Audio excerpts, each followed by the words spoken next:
दोस्तों, हमारे YouTube channel मार्गदर्शन ज्ञान में एक बार फिर से आप सबका हार्दिक स्वागत है। दोस्तों, श्रावण सोमवार की कथा के अनुसार इंद्रपुरी नगर में एक धनी व्यापारी रहता था। दूर दूर तक उसका व्यापार फैला हुआ था। नगर में उस व्यापारी का सभी लोग मान सम्मान करते थे। इतना सब कुछ होने पर भी वह व्यापारी अंतर्मन से बहुत दुखी था, क्योंकि उस व्यापारी का कोई पुत्र नहीं था। दिन रात उसे एक ही चिंता सताती रहती थी। उसकी मृत्यु के बाद उसके इतने बड़े व्यापार और धन संपत्ति को कौन संभालेगा। पुत्र पाने की इच्छा से वह व्यापारी प्रति सोमवार भगवान शिव की व्रत पूजा किया करता था। शाम के समय व्यापारी शिव मंदिर में जाकर भगवान शिव के सामने घी का दीपक जलाया करता था। उस व्यापारी की भक्ति देखकर एक दिन पार्वती जी ने भगवान शिव से कहा, हे प्राणनाथ, ये व्यापारी आपका सच्चा भक्त है। कितने दिनों से यह सोमवार का व्रत और पूजा नियमित रूप से कर रहा है। हे भगवान, आप इस व्यापारी की मनोकामना अवश्य पूर्ण करें। भगवान शिव ने मुस्कुराते हुए कहा, हे पार्वती, इस संसार में सबको उसके कर्म के अनुसार फल की प्राप्ति होती है। प्राणी जैसा कर्म करते हैं, उन्हें वैसा ही फल प्राप्त होता है। लेकिन इसके बावजूद भी पार्वती जी नहीं मानी। उन्होंने आग्रह करते हुए कहा, नहीं प्राणनाथ, आपको इस व्यापारी की इच्छा पूरी करनी ही पड़ेगी। यह आपका अनन्य भक्त है।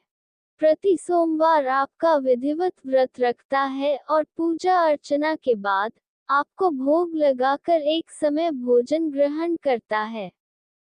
आपको इसे पुत्र प्राप्ति का वरदान देना ही होगा। पार्वती जी का इतना आग्रह देखकर भगवान शिव ने कहा, हे पार्वती, तुम्हारे आग्रह पर मैं इस व्यापारी को पुत्र प्राप्ति का वरदान देता हूँ। लेकिन इसका पुत्र 16 वर्ष से अधिक जीवित नहीं रहेगा। उसी रात भगवान शिव ने स्वप्न में उस व्यापारी को दर्शन देकर उसे पुत्र प्राप्ति का वरदान दिया और उसके पुत्र के 16 वर्ष तक जीवित रहने की बात भी बताई। भगवान के वरदान से व्यापारी को खुशी तो हुई, लेकिन पुत्र की अल्पायु की चिंता ने उस खुशी को नष्ट कर दिया। व्यापारी पहले की तरह सोमवार का विधिवत व्रत करता रहा। कुछ महीने पश्चात उसके घर अति सुंदर पुत्र उत्पन्न हुआ। पुत्र जन्म से व्यापारी के घर में खुशियां भर गईं। बहुत धूमधाम से पुत्र जन्म का समारोह मनाया गया। व्यापारी को पुत्र जन्म की अधिक खुशी नहीं हुई, क्योंकि उसे पुत्र की अल्प आयु के रहस्य का पता था। ये रहस्य उसके घर में किसी को नहीं मालूम था। विद्वान ब्राह्मणों ने उस पुत्र का नाम केशव रखा। जब केशव 12 वर्ष का हुआ, तो शिक्षा के लिए उसे वाराणसी भेजने का निश्चय हुआ। व्यापारी ने केशव के मामा रामचंद्र को बुलाया और कहा कि केशव को शिक्षा प्राप्त करने के लिए वाराणसी छोड़ आओ। केशव अपने मामा के साथ शिक्षा प्राप्त करने के लिए चल दिया। रास्ते में जहाँ भी केशव और रामचंद्र रात्रि विश्राम के लिए ठहरते, वहीं यज्ञ करते और ब्राह्मणों को भोजन कराते थे। लंबी यात्रा के बाद केशव और रामचंद्र एक नगर में पहुंचे। उस नगर के राजा की कन्या के विवाह की खुशी में पूरे नगर को सजाया गया था।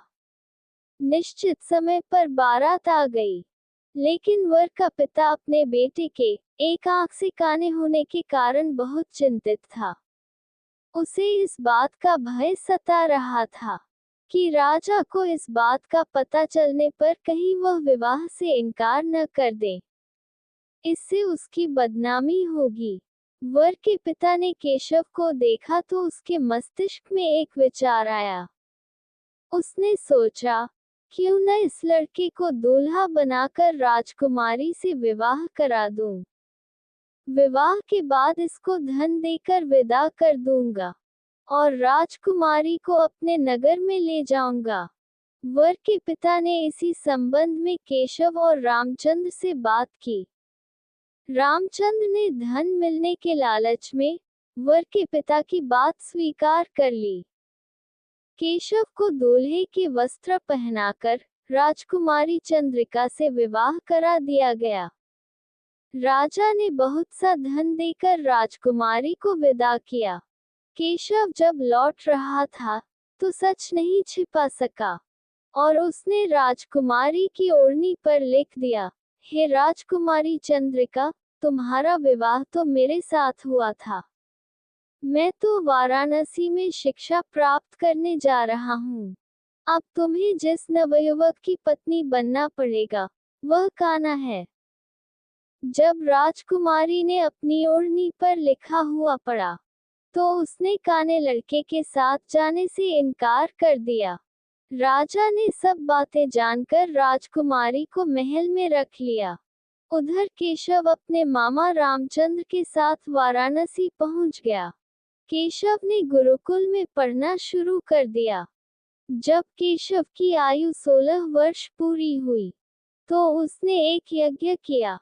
यज्ञ की समाप्ति पर ब्राह्मणों को भोजन कराया और खूब अन्न वस्त्र दान किए। रात को केशव अपने शयन कक्ष में सो गया। शिव के वरदान के अनुसार शयनावस्था में ही केशव के प्राण पखेरु उड़ गए। सूर्योदय पर मामा केशव को मृत देखकर रोने पीटने लगा। आसपास के लोग भी एकत्र होकर दुख प्रकट करने लगे।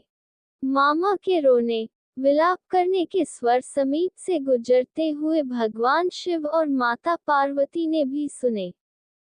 पार्वती जी ने भगवान से कहा, हे प्राणनाथ, मुझसे इसके रोने के स्वर सहन नहीं हो रहे। आप इस व्यक्ति के कष्ट अवश्य दूर करें। भगवान शिव ने माता पार्वती जी के साथ अदृश्य रूप में समीप जाकर केशव को देखा तो पार्वती जी से बोले, हे पार्वती, ये तो उसी व्यापारी का पुत्र है। मैंने इसे 16 वर्ष की आयु का वरदान दिया था। इसकी आयु तो पूरी हो गई। पार्वती जी ने फिर भगवान शिव से निवेदन किया, हे प्राणनाथ, आप इस लड़के को जीवित करें, नहीं तो इसके माता पिता पुत्र की मृत्यु के कारण रो रो कर अपने प्राणों का त्याग कर देंगे। इस लड़के का पिता तो आपका परम भक्त है। वर्षों से सोमवार का व्रत करते हुए आपको भोग लगा रहा है। पार्वती जी के आग्रह करने पर भगवान शिव ने उस लड़के को जीवित होने का वरदान दिया और कुछ ही पल में वह जीवित होकर उठ बैठा। शिक्षा समाप्त करके केशव मामा के साथ अपने नगर की ओर चल दिया। दोनों चलते हुए उसी नगर में पहुंचे जहां केशव का विवाह हुआ था। उस नगर में भी केशव ने यज्ञ का आयोजन किया। समीप से गुजरते हुए नगर के राजा ने यज्ञ का आयोजन देखा। राजा ने केशव को तुरंत पहचान लिया। यज्ञ समाप्त होने पर राजा केशव और उसके मामा को महल में ले गया और कुछ दिन उन्हें महल में रखकर बहुत सा धन वस्त्र देकर राजकुमारी के साथ विदा किया। रास्ते में सुरक्षा के लिए राजा ने बहुत से सैनिकों को भी साथ भेजा। रामचंद्र ने नगर में पहुंचते ही एक दूत को घर भेजकर अपने आगमन की सूचना भेजी। अपने बेटे केशव के जीवित वापस लौटने की सूचना से व्यापारी बहुत प्रसन्न हुआ। व्यापारी ने अपनी पत्नी के साथ स्वयं को एक कमरे में बंद कर रखा था। भूखे प्यासे रहकर व्यापारी और उसकी पत्नी बेटे की प्रतीक्षा कर रहे थे। उन्होंने प्रतिज्ञा कर रखी थी कि यदि उन्हें अपने बेटे की मृत्यु का समाचार मिला तो दोनों अपने प्राण त्याग देंगे। व्यापारी अपनी पत्नी और मित्रों के साथ नगर के द्वार पर पहुंचा। अपने बेटे के विवाह का समाचार सुनकर पुत्रवधू राजकुमारी चंद्रिका को देखकर उसकी खुशी का ठिकाना न रहा। उसी रात भगवान शिव ने व्यापारी के स्वप्न में आकर कहा, हे श्रेष्ठी, मैंने तेरे सोमवार के व्रत करने और व्रत कथा सुनने से प्रसन्न होकर तेरे पुत्र को लंबी आयु प्रदान की है। व्यापारी बहुत प्रसन्न हुआ और भगवान शिव को बारंबार धन्यवाद किया। सोमवार का व्रत करने से व्यापारी के घर में खुशियां लौट आईं। इसी प्रकार जो स्त्री पुरुष सोमवार का विधिवत व्रत करते और व्रत कथा सुनते हैं, उनकी सभी इच्छाएं पूरी होती हैं। भगवान का आशीर्वाद सदैव प्राप्त होता है।